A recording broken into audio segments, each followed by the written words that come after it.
Hi everyone, welcome back to another episode of Reading for Transformation, the podcast that brings you inspiring books and strategies for personal growth. I am your host Nishita, a certified life coach, and in today's episode, we dive deep into the timeless wisdom found in The Mastery of Love, a practical guide to the art of relationship by one of my favorites, Don Miguel Ruiz. This book offers profound insights into cultivating healthy and fulfilling relationships. Grab a cup of tea, find a very cozy spot, and let's begin our transformation journey. The book Mastery of Love teaches us that love is not just an emotion, it is a skill that can be learned and practiced in your life. It invites us to explore practical strategies for nurturing love, harmony, and happiness in the relationships. Let's start understanding the key concepts that are provided in this book. Number one, understanding the nature of love. The book suggests that love is the essence of who we are, and the challenges we face in relationships stem from fear and attachment.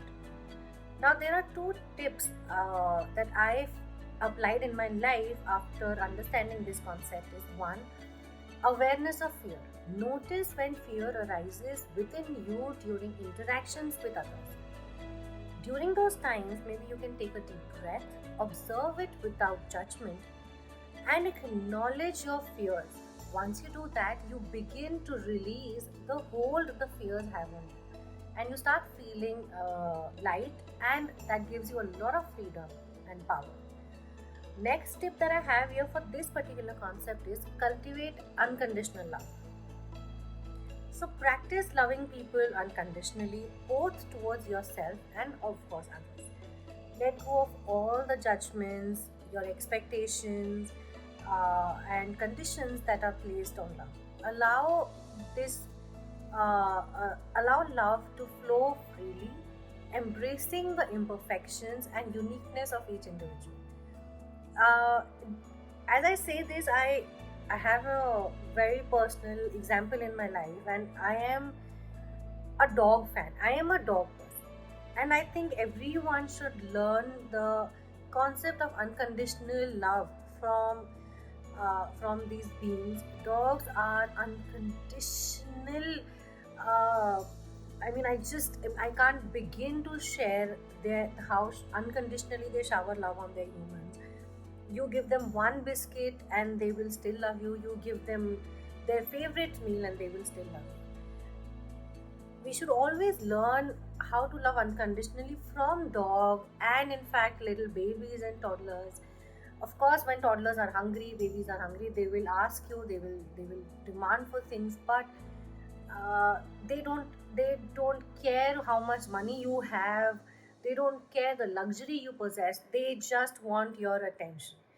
Just learn the art of unconditional love, and I think most of your problem is going to be sorted.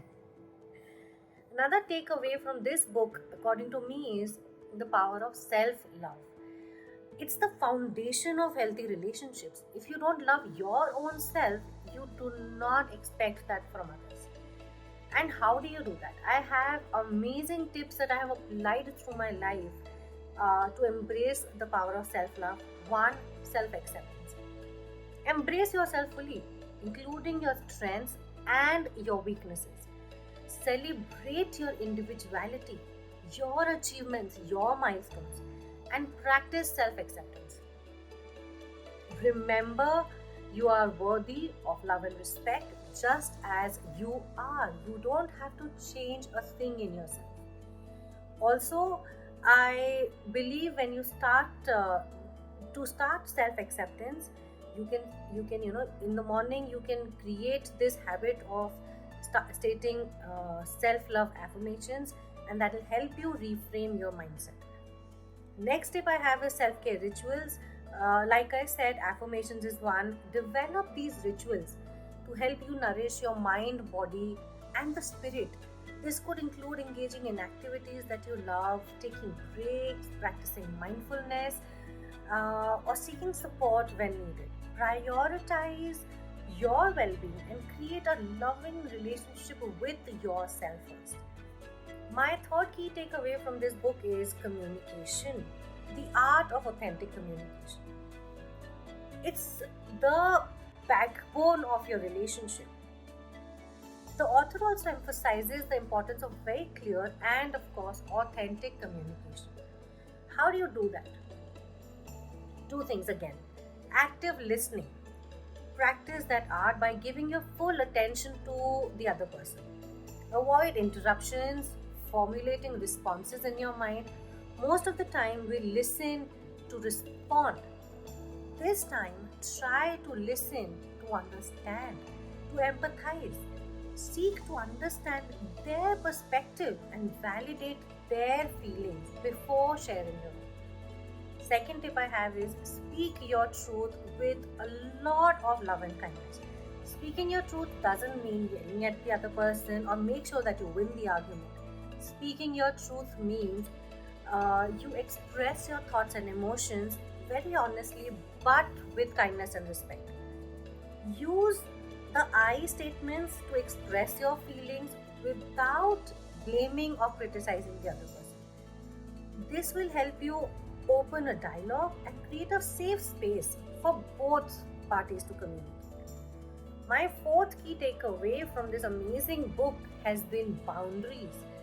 Uh, I started setting boundaries very late in my life, but I have to say that setting boundaries is your pathway to freedom. Boundaries and freedom are very, very crucial elements in maintaining healthy relationships. And to do this, I followed two things. One, you set your boundaries, very clearly define and communicate them with compassion. You don't have to be like, I will not do this, come what may. You have to say it with a lot of love and compassion. Say, I am not comfortable in doing it right now. Maybe I can take this up first thing in the morning. Be very assertive in expressing your needs and limits and ensure that they align with your values and well being. Also, I think you need to respect the other person's boundaries as well before you start setting your own boundaries and saying them assertively. Accept their boundaries also, and that will really foster a very nurturing, mutually respectable relationship between both parties. Second tip I have here is respecting individuality. Recognize and honor the individuality you possess within you and of your partner or the other person. Allow each other to pursue your own interests and dreams and personal growth. Embrace the interdependence where both the partners support and encourage each other's creative and professional and personal journeys. My very important and fifth key takeaway that changes your life is embracing forgiveness and letting go. One of the most difficult and challenging practices that I've had to adopt in life has been forgiveness and letting go. And these are, believe me, transformative practices for your healing and nurturing your relationships. There are two very amazing tips that I followed. One, release resentment. Identify the grudge that you hold against the person. Understand that holding on to these negative emotions will hinder your own growth and peace of mind, your own happiness. Practice forgiving them. If you follow my Instagram channel, life coach underscore Nishita, you will see that I've written how to write a forgiveness letter. You can write it to yourself first and then also write a reply from the other person and let go of your grudge, your resentment. For more of this knowledge, you can obviously follow me on Instagram, and I have given amazing tips on how to forgive your partner or whoever has hurt you. Another important thing I have here is self forgiveness. Practicing it. A lot of times we dwell into deep sadness and grief because we think something we should have done and we didn't do, and we don't forgive our own self. We're very hard on our own self. By I think through the years we've been scripted that we are not important, others are important. But just as forgiving as others is important, forgiving your own self is equally important. Reflect on your past mistakes or regrets with a lot of compassion and understanding. Recognize you're a human being. You're a soul. You're a very pure soul who's on this earth for a purpose. And you're capable of growth, and you deserve forgiveness. You deserve living with kindness. Embrace self forgiveness as a means to heal and move forward. My another key takeaway is that I follow every day is cultivating gratitude and appreciation. I wake up each day and I think of the things that I can be grateful for: the weather, my family, my business, my job, everything. And by the end of the day, I make sure I write three things that I'm grateful for. Grateful and appreciation, gratitude and appreciation are very powerful catalysts, I must say, for deepening your connections and fostering love. Now, there are amazing tips, and I kind of I've done them. One is a gratitude jar. Set aside a jar for yourself where you put in little chits and slips of the things that you've been grateful for throughout the day. Don't read it for an entire year. Do not read it. And when you open it in the new year on the second or the third of that month, you will find yourself being grateful for so many things. My jar was literally overflowing this year on January, begin in the beginning of the month, and I was shocked to see that I had so much to be grateful for in 2022. And the year that I thought was not going good and I was upset, but 23 beginning, when I opened that box, I was so happy to see I could write 150, 200 things, 300, 400 things that I was grateful for in that year. Express appreciation is my tip number two. Take the time to express your appreciation and love to the people in your life. Verbalize your gratitude for their presence, their support, the qualities that you admire in them, that you fell for in the beginning of your relationship. These small gestures of appreciation can create a ripple effect of love and kindness and strengthen your bond with your partner. Uh, in the end, I would just like to say that, like the author, I also agree and emphasize the importance of embodying unconditional love in all aspects of your life.